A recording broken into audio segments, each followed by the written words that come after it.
On the evening of Halloween 1993, a family on their way to Cheyenne stopped their station wagon in the middle of a desolate road after seeing a 10-year-old girl walking by herself. They had been alarmed at the sight of the kid wandering around without her parents in the middle of nowhere and wanted to give her a helping hand.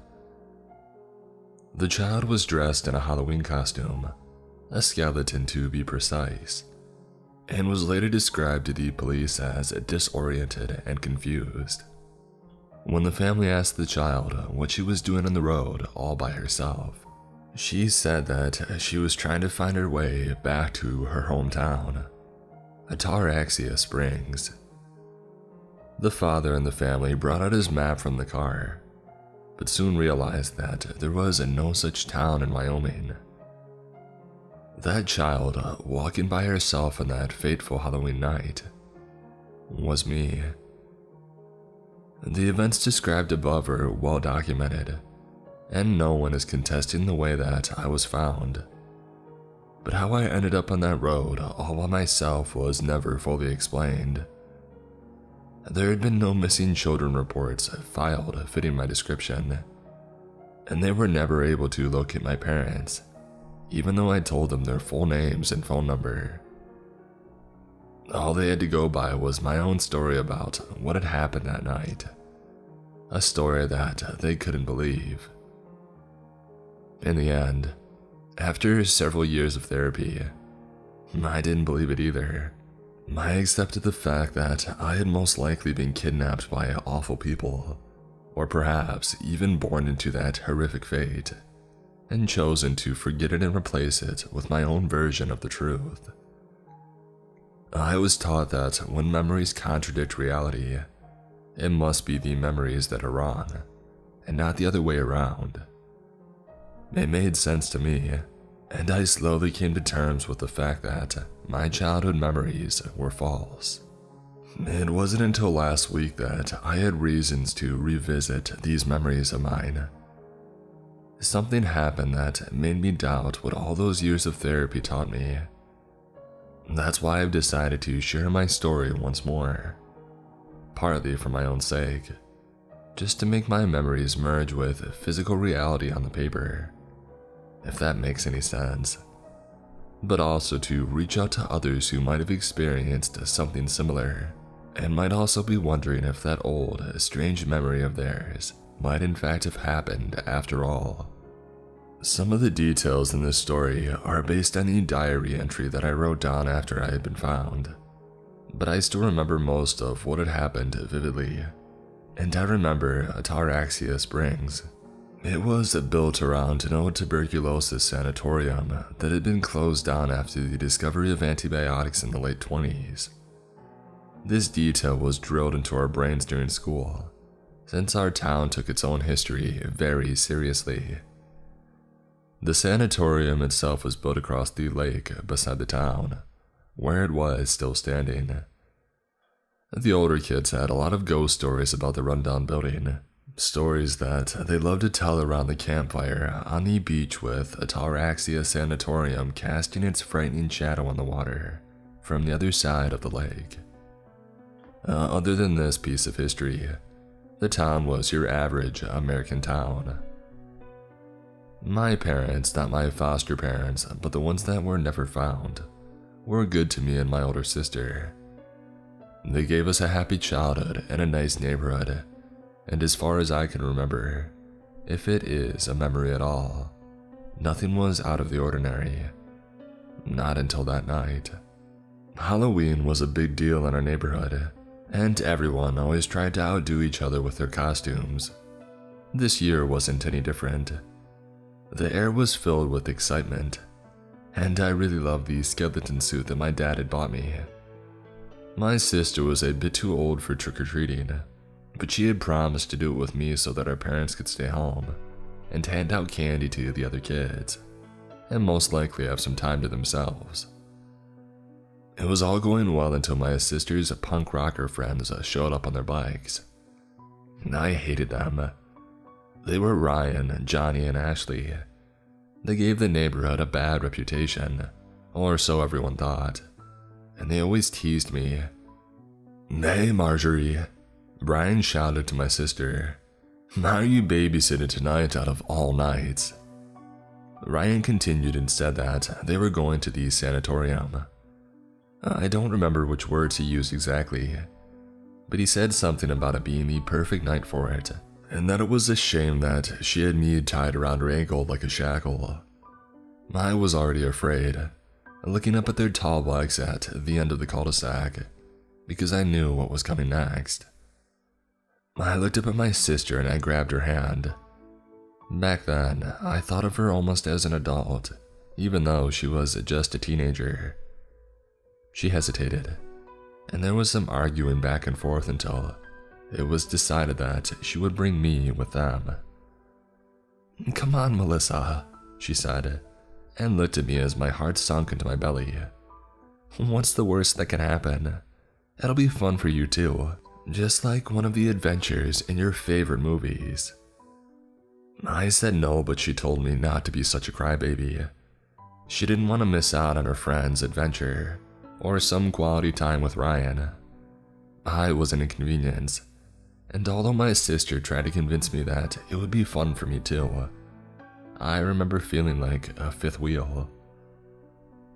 My sister left me with her friends for a few minutes, while she sneaked into the garage to grab her bike. It felt like hours. Ryan lit a cigarette with his Zippo. I couldn't understand what my sister saw in him. With his black mohawk, combat boots, and leather jacket with FU painted on its back, he looked more like the villain in the Disney movies that I loved to watch than the prince. My sister wasn't like him at all. She was one of the popular girls at school who everybody loved and aspired to be like. And to my mind at the time, it just didn't compute how someone as sweet as my sister could have a thing for someone like Ryan. It infuriated me. I wanted to run home and tell my mom, but I knew that it would just lead to an ugly fight. My sister put me on the carrier of her bike and told me to hold on to her. We took the shortcut through the woods, which meant a bumpier ride. The sun was already setting, and the closer it came to the horizon, the faster my heart beat in my chest. Their laughter echoed between the trees, like hyenas on the hunt. I was so mad at my sister, but also at myself for letting her take me along. The water in the lake was still this night, reflecting the dark clouds above. They left their bikes in the sand. Marjorie grabbed my hand and followed the others to the old boathouse at the edge of the beach. I tried not to look across the lake, where the sanatorium rose up from the treetops, like an evil castle from the movies. There was an old rowboat inside of the boathouse. A wind was building up outside, sending small waves inside that lapped up against the side of the boat. I felt a lump in my throat. Water wasn't my element. I could swim, but if I couldn't reach the bottom with my feet, I used to panic. So, sitting in a fragile old rowboat with a bunch of renegades didn't sit well with me. I held my sister's jacket as tight as I could in the boat. Ryan kicked the boat out of the house and grabbed the oars. There wasn't that much space, and every time the boat rocked, I closed my eyes and tensed up in anticipation. Marjorie's friends teased me when they saw how scared I was, especially Ashley. "Many kids have drowned in this lake," she said. "There is something living at the bottom that feeds on little girls like you." She laughed. "Let's hope it's sleeping tonight." "Don't be mean," my sister said. "I don't believe in any of those stories." "There have been some strange things happening in this area though," Johnny said. "My dad told me that a couple went missing around the lake like 20 years ago." I didn't want to hear about it. He sounded serious, not like he was teasing. I looked at my sister to see if she believed him, but I couldn't tell. And then Johnny continued. "They were never found. Maybe they just decided to ditch this boring town," Ryan said with a smirk. "Sure," Johnny said. but their disappearance isn't the strangest thing about this. While they searched for them, they found this old dude wandering around in the forest who claimed he was the guy who had disappeared. He was taken in as a suspect since he was way too old to be that guy. They never got any answers from him though. He took care of himself in his cell before they could question him. My dad was the one to find him. We reached the other side of the lake, just beneath the sanatorium. It smelled of old seaweed and rotten eggs. Decaying reed crunched under our feet as we stepped ashore. A couple of ducks flew away, scared by our presence. I held my sister's hand. The sky was covered in heavy clouds and a rumble spread among them. This was the first time any of us stepped foot on the other side of the lake, and I could see that my sister was afraid as well, even though she tried to hide it behind her exaggerated smiles towards Ryan. He lit up another cigarette. "Let's go," he said. "I've always been curious about this place." We followed him up an overgrown road. Something rustled in the bushes. I asked my sister what it was, hoping that she would calm my nerves, but instead, Ryan answered, "There are ghouls hiding in there, so don't go too close." "Don't listen to him," my sister said. "It's just birds." But I was already terrified. It wasn't just these scary noises, but the entire atmosphere around this place. It just didn't feel right. Something in the air felt off. Ordinary things came off as strangely unfamiliar. The leaves on the ground seemed too large, the trees too tall, and the sky too vicious. The courtyard was covered in gravel, but there was decayed grass sprouting up from it here and there. Slowly, we approached these stairs to the entrance. "Can't we go back now?" I asked my sister in a whisper. "Do we have to go inside?" The doors were locked. Ryan pulled at them as hard as he could, hoping that the old doors wouldn't stand a chance against his strength. But they wouldn't move an inch, and it made me relieved, but Ryan was relentless. He insisted on trying to find another way inside. We walked around the building, struggling through the brushy terrain, until we found a small rusty door at the other side. The purpose behind this door was difficult to figure out, since it was almost completely inaccessible.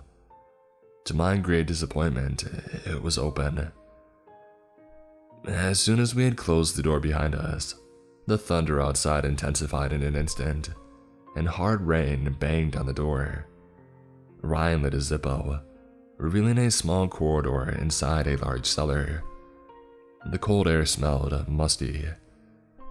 There was graffiti on the walls, dating back a long time by the looks of it. Ryan slowly moved his lighter across the wall, reading a text that had been sprayed on it with a dark red color. "If you close the door, it's already too late." "What's that supposed to mean?" Johnny said. Ashley, scared for the first time this night, tried to open the door again, but it wouldn't budge. "Come on, guys, I can't get it open," she said, just as if she suddenly sensed some kind of danger. "Help me out, would ya?" Ryan and Johnny joined her, but no matter how much they tried, the door remained closed. "Marjorie," I looked up at my sister. "What's happening? I'm afraid." I don't know. It was unlocked just moments ago," Ashley yelled. Everyone was freaking out, yelling at each other until Ryan raised his voice. "Enough!" He paused to make sure that everyone was quiet.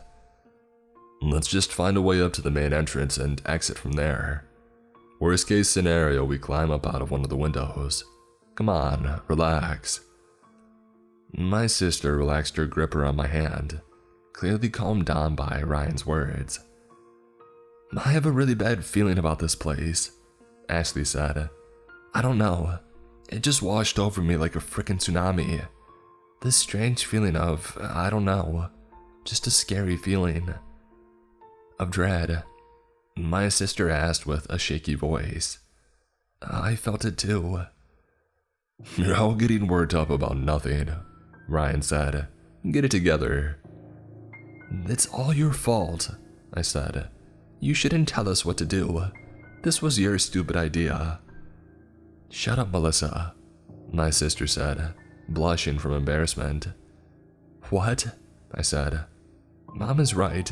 Your friends have a bad influence on you. Shut up, my sister yelled. My God, Melissa. Ryan laughed. It's okay, he said. She's just scared. Moms suck, Johnny added with a smile, but still shaken up just like the rest of us. I hate my mom. She's always telling me what to do and how to dress and what to think and whatnot. I crossed my arms in anger at their attitudes that had clearly gotten us into trouble. Well, if you listened to your mom, maybe you wouldn't be trapped here, would you? We aren't trapped, Ryan said and led the way through the dark corridor. It felt like we walked around the cellar for more than an hour without finding a staircase. And when we did, it didn't lead to the main floor but rather to the floor above it. It didn't make any sense. We came to a ward filled with old beds. The windows were large but too high up for any of us to reach them. In that sense, the room reminded me of the church downtown. The windows vibrated for every lightning strike outside. Johnny pointed to one of the beds. Unlike the others, it wasn't empty. We approached it carefully. My sister covered my eyes when we came close enough to see what it was. But their scared voices and Ashley's screams told me all that I needed to know. She must have been gone for decades, Johnny said. I mean, the body is mummified. Oh my God. It was Ashley. She is wearing my watch. Your watch? It's a coincidence, I mean. Ryan said, but was interrupted by Ashley. What does it mean? Why the heck is she wearing my watch? We need to get out of here, my sister said. This is a person. We need to call the... Where did the lower part of the body go? Johnny said. It looks like it was ripped. No, Ashley cried. It's not a coincidence. It's my watch. But you're still wearing it, Ryan said. Marjorie's right. I think we need to report this.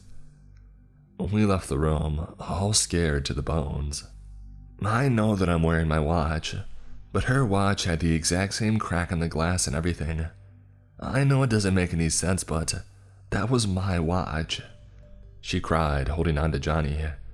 What does it mean? It doesn't mean anything, Ryan said. It was just a coincidence. We kept trying to find a way out, but the inside of the building was like a maze. My legs ached after walking so much. Another terror erupted from my core and spread out to my skin in the form of a cold shiver. By now I understood. Our parents must have begun to worry, maybe even gone out to look for us.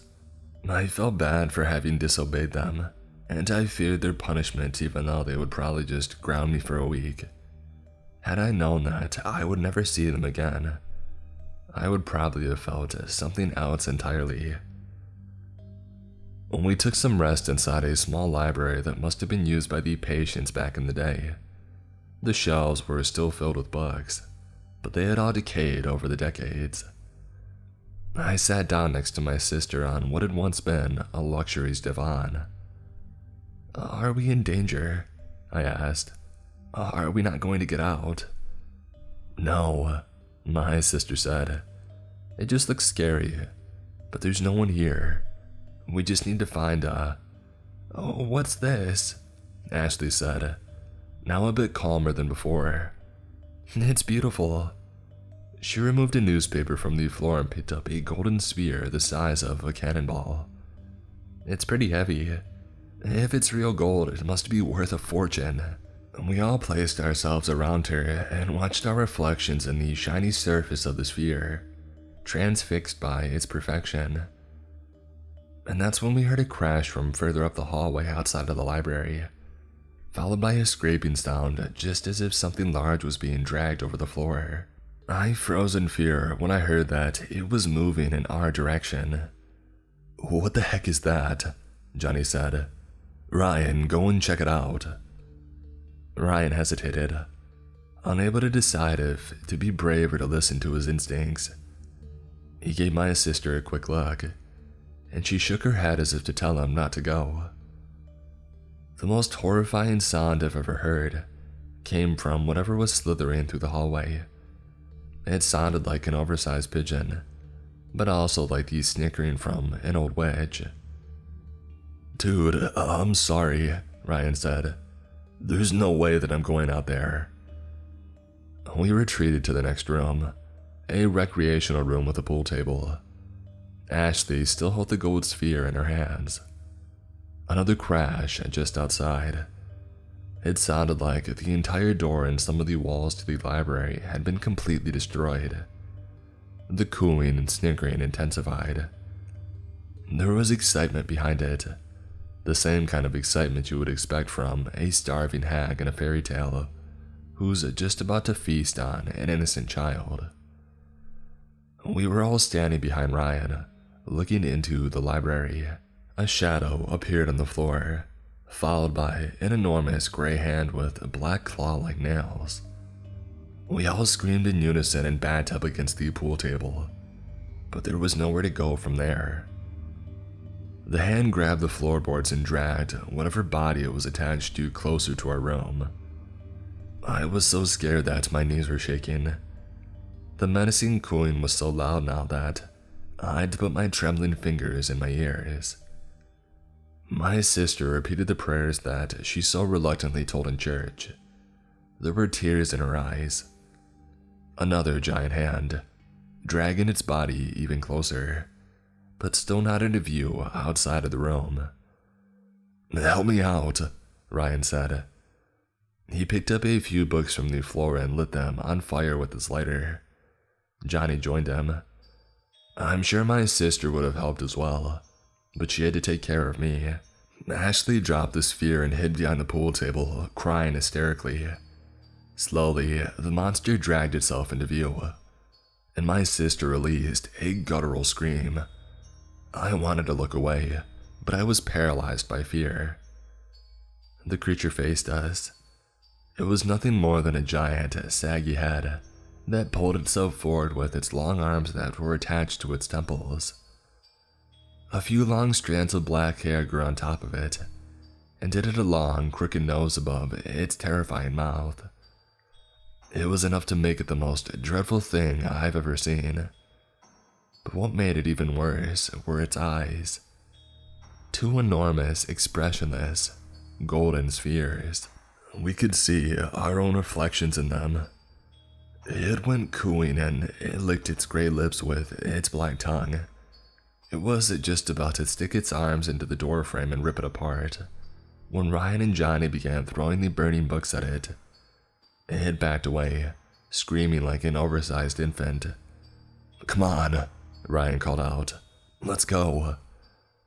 My sister picked me up in her arms. We ran past the monster while it was still deflecting the flames, but Ashley was too late. The second that she appeared in the doorway, she was grabbed by the legs and pulled into the mouth of the monster. She cried out for help in a state of utter panic, but the sharp, large teeth cut through her legs. The crunch when they went through her bones was chilling to hear. Johnny stepped forward and grabbed Ashley's hands. He pulled until the thread still attached to her legs separated, and we dragged her into the hallway, leaving a trail of red on the floor, and continued into another ward.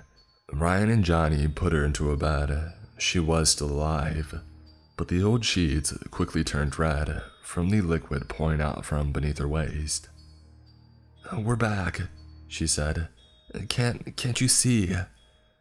Johnny cried at the bedside. "No, we'll get you to a hospital." The cooing echoed through the hallway. "No," Ashley said. "This is it for me. I love you. Now go." Johnny kissed her face as she lost consciousness. No, no, no, don't. I love you too. I'm sorry, my sister said, but it's almost here. We have to get the heck out of here.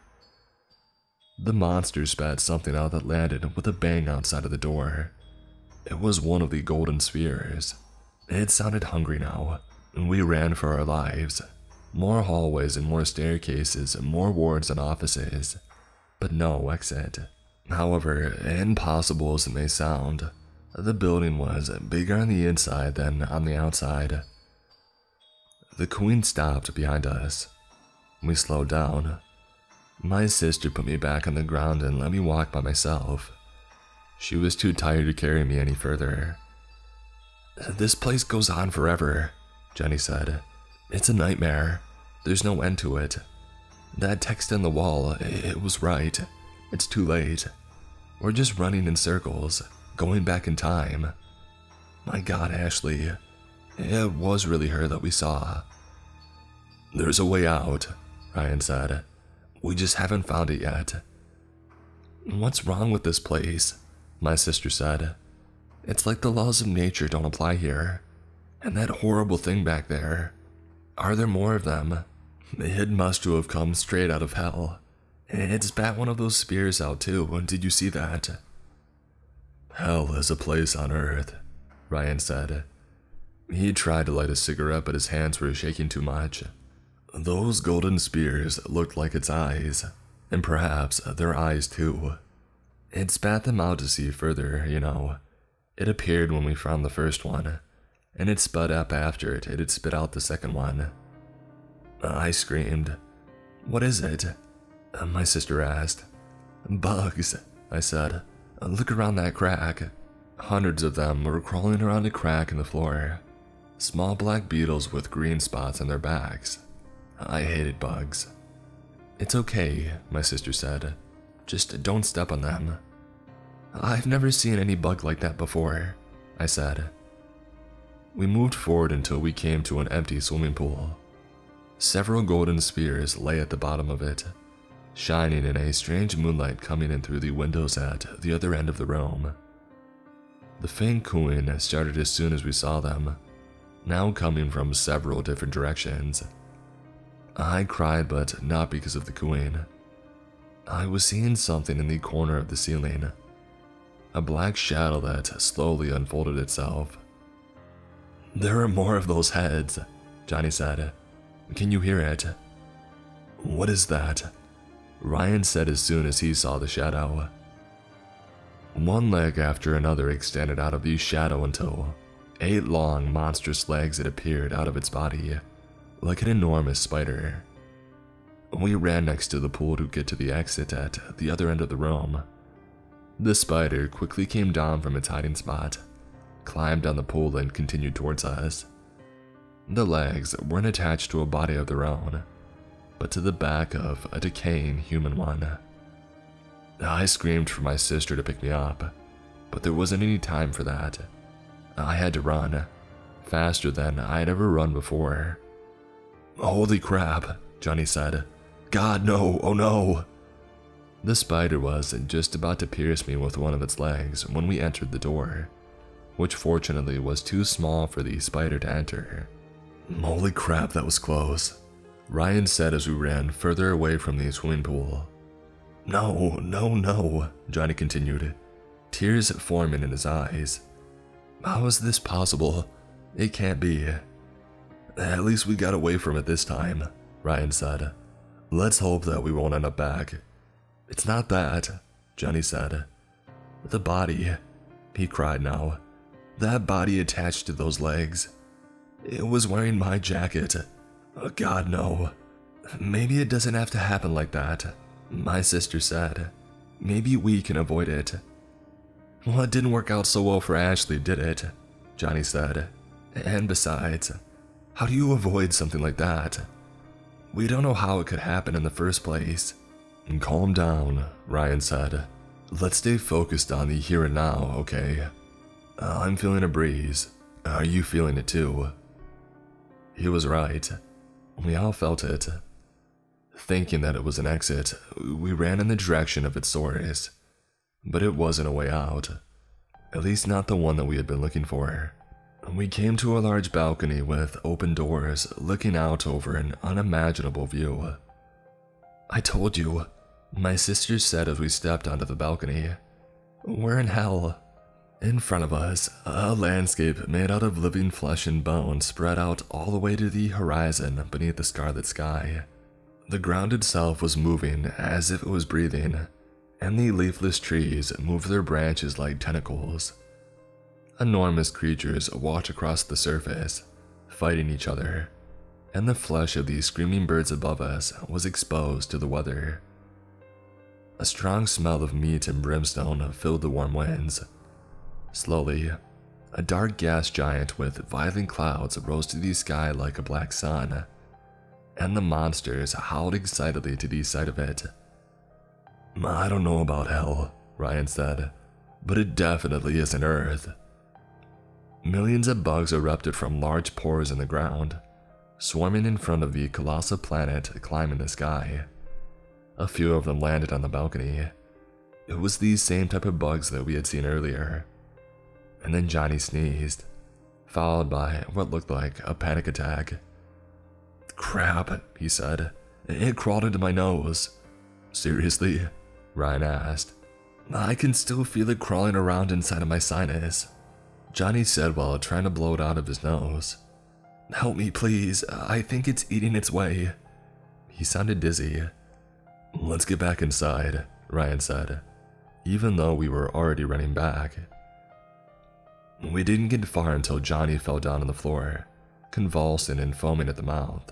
My sister picked me up, knowing full well what was about to happen. But Ryan sat down next to Johnny and tried to help him in whatever way he could. But there wasn't any hope for Johnny. The convulsions turned into jerks and jolts erupting from his back. Ryan stood up, pale from the sight of his best friend shaking uncontrollably in front of him. After about a minute, the seizure stopped abruptly. Johnny opened his eyes, a bit groggy. What happened?" he said. "Why am I on the floor?" "Are you okay, man?" Ryan said, smiling. "I thought that we were gonna lose ya." My sister wasn't convinced and took a few steps back with me. "Yeah," Johnny said, smiling back and trying to get back up on his feet. "I feel fine, but that was wild."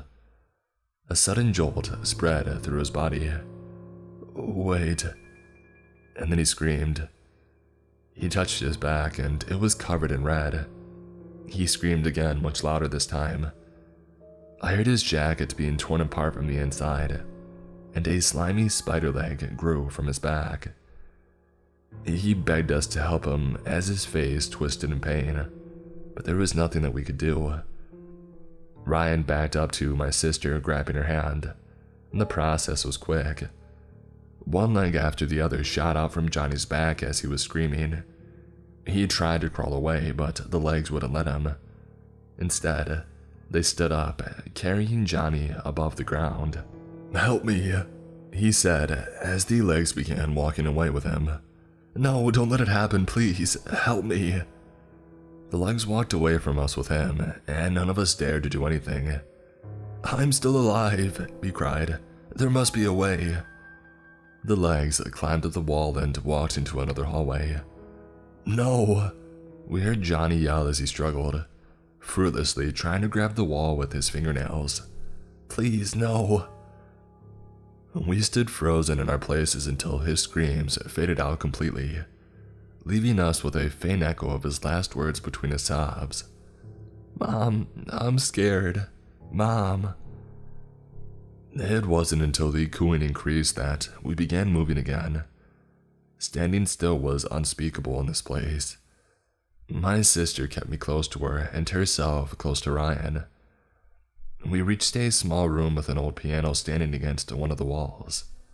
It was a dead end, but there was something going on behind the piano that my sister insisted on investigating. A flickering light, bright and warm like sunbeams. My sister sat down next to the piano and tried to see what it was. "It's a way out," she said. I can't see where it leads, but it smells like the outside.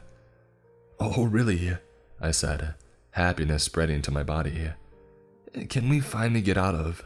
Something heavy bounced against the floor outside of the room and slowly rolled in view in the door opening. My relief was immediately replaced by dread. It was one of the golden spheres. Help me move the piano, my sister said. Now, Ryan. I looked at them struggling with it. The monster dragged itself closer and closer while snickering and cooing louder and louder. I screamed when it appeared in front of me. Ryan and my sister used all of their strength to push the piano up to the door, blocking it. It wouldn't last long, but perhaps long enough. My sister returned to me, but Ryan wasn't so lucky. The monster reached above the piano with its long arm and grabbed him. He didn't have much time to speak, and he knew it. He picked his word carefully. Perhaps he hadn't said them before. I love you, Marjorie. I looked up at my sister and her trembling lips in an attempt to avoid the sight of him being pulled out into the hallway and eaten, but I could still hear it loud and clear. The hole in the wall wasn't so much a hole as an unstable rift in reality. There was a forest on the other side, but just for a few seconds before it changed into a desert that in turn changed into a beach. The beast outside pushed the piano into the room. There was no time to think. My sister picked me up and threw me through the rift. I landed on a forest floor, but not the one we had seen at first because in this forest it was dark outside. I saw the rift floating in the air. My sister was just about to jump through it, the monster's hand reaching for her, when the rift vanished.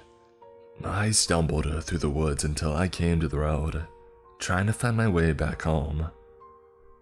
The rest is history. As I said, over the years they convinced me that my story was nothing more than a manufactured memory, made in a subconscious attempt at coping with some trauma.